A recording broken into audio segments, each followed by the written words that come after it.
Bonjour à toutes et à tous, j'espère que vous allez bien. Je me propose de vous présenter aujourd'hui ce qu'est un thème astral. Alors, le thème astral, c'est une cartographie, une photographie du ciel le jour de la naissance. Par exemple, dans cet exemple, la personne est née le 14 juin 1946 à 10h54 à Jamaica Queens, à New York. Donc il s'agit de la personne de Donald Trump. Donc j'ai pris juste un thème, on va dire, d'une personne connue qu'on aime ou qu'on n'aime pas, peu importe. L'objet ne sera pas de faire son thème astral, mais juste d'avoir pris un support pour vous expliquer un petit peu ce qu'est un thème astral. Donc le but du thème astral, c'est, de connaître, davantage, le fonctionnement d'une personne, à un niveau très profond et le thème astral va révéler énormément, énormément de choses. Alors qu'est-ce que nous montre le thème astral? Donc le thème astral va nous montrer la position des planètes le jour de sa naissance, d'accord? Donc les planètes se trouvent ici. Ce sont les glyphes que vous voyez ici. Là, ce sont les planètes. Ici, ce sont les signes. Je vais plus rentrer dans le détail ensuite de chacun. Et là, les numéros que vous voyez, ce sont les maisons. Les traits que vous voyez, ce sont les relations entre les planètes. Et ce que vous voyez en vert ici, c'est le transit des planètes aujourd'hui, enfin aujourd'hui le 1er janvier 2021, c'est-à-dire quelle est la position des planètes à ce jour. Puisque ce qui est ici, comme je vous le disais au début, c'est fixe, c'est une photographie du positionnement des planètes le jour de sa naissance, donc le 14 juin 1946 à 10h54 à New York. D'accord? Donc, en astrologie, on sait que les planètes ont une influence énorme sur chaque individu et que les planètes sont maîtres des signes. Donc les signes, en fait, les caractéristiques des signes va dépendre des planètes qui les gouvernent. Donc c'est pour ça que la connaissance des planètes est une base. Là, on voit par exemple que son soleil, qui est représenté par ce glyphe, est en Gémeaux, puisque ce glyphe ici, ce signe, correspond aux Gémeaux. D'accord? Donc, et là, on voit que c'est dans sa maison 10. Alors, qu'est-ce que ça veut dire? Il y a aussi Uranus, la planète Uranus, qui est conjoint, donc à côté de son soleil en Gémeaux en maison 10. Donc là, on voit que c'est une personne qui, au niveau social, a un grand rayonnement parce que il y a quand même le soleil en maison 10, que c'est une personne très intelligente puisque le Gémeaux va incarner un petit peu le mental, l'intellect, que donc c'est une personne très intelligente. Uranus représente beaucoup, entre autres, hein, là c'est quand même des généralités, hein, mais qui correspondent un petit peu au personnage.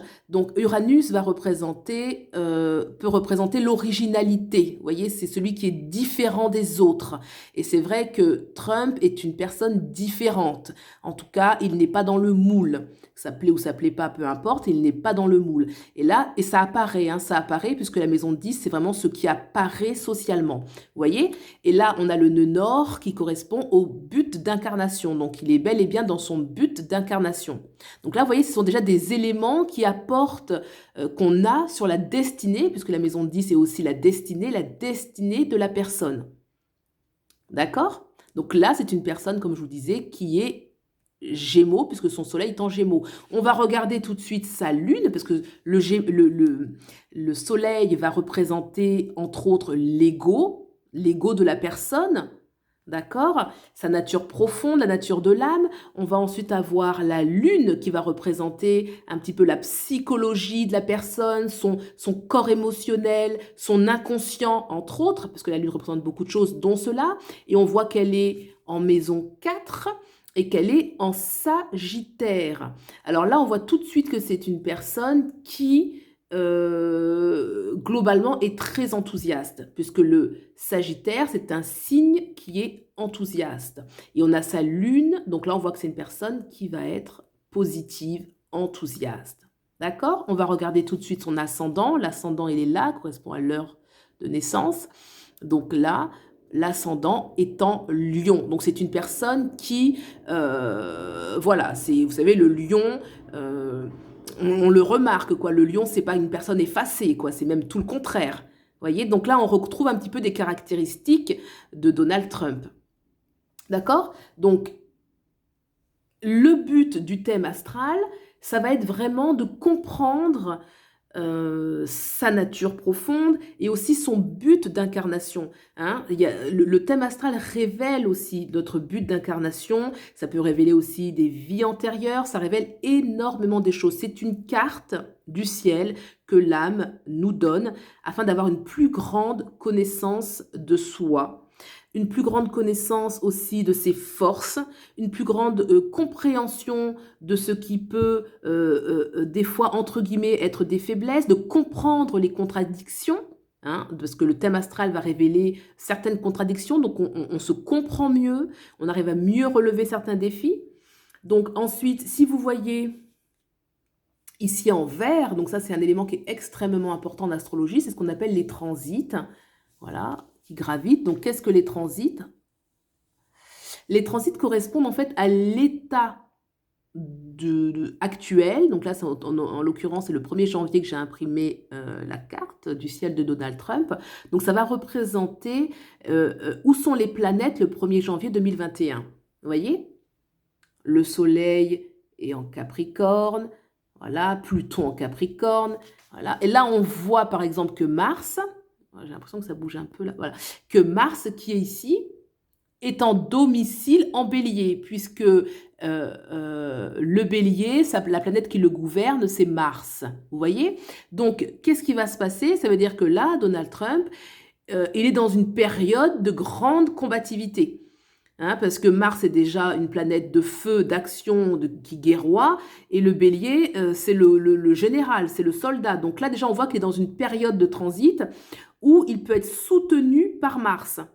Donc les transits permettent en fait de comprendre les périodes qu'on traverse, de comprendre aussi les périodes qui sont à venir, puisqu'en fait on connaît le mouvement des planètes. Hein. On sait par exemple que Mars va bientôt quitter justement le Bélier pour arriver en Taureau. Donc on connaît en fait le mouvement des planètes, on sait combien de temps elles restent par signe à peu près. Donc ça permet vraiment d'appréhender aussi les expériences de vie à venir ou celles qui sont actuelles pour mieux comprendre. Des fois, on se dit, en ce moment, c'est pas bien, combien de temps ça va durer, etc. On peut voir tous ces éléments dans un thème astral. Donc là, c'était vraiment une présentation très brève, juste pour vous présenter cet outil qui, à mon sens, est un outil précieux de connaissance de soi. C'est une belle aventure, ça fait partie des belles choses que j'ai découvertes pour moi-même et pour mes proches. C'est un outil extrêmement utile, je le propose. Si vous êtes intéressé, vous pouvez me contacter et je peux voir avec vous pour faire votre thème astral afin que vous ayez plus d'outils de compréhension de vous-même et de votre vie. Voilà, et bien écoutez, j'espère que ça vous a plu. Vous pouvez me contacter, vous pouvez liker, laisser un petit mot commentaire, ça fait très plaisir. Au revoir.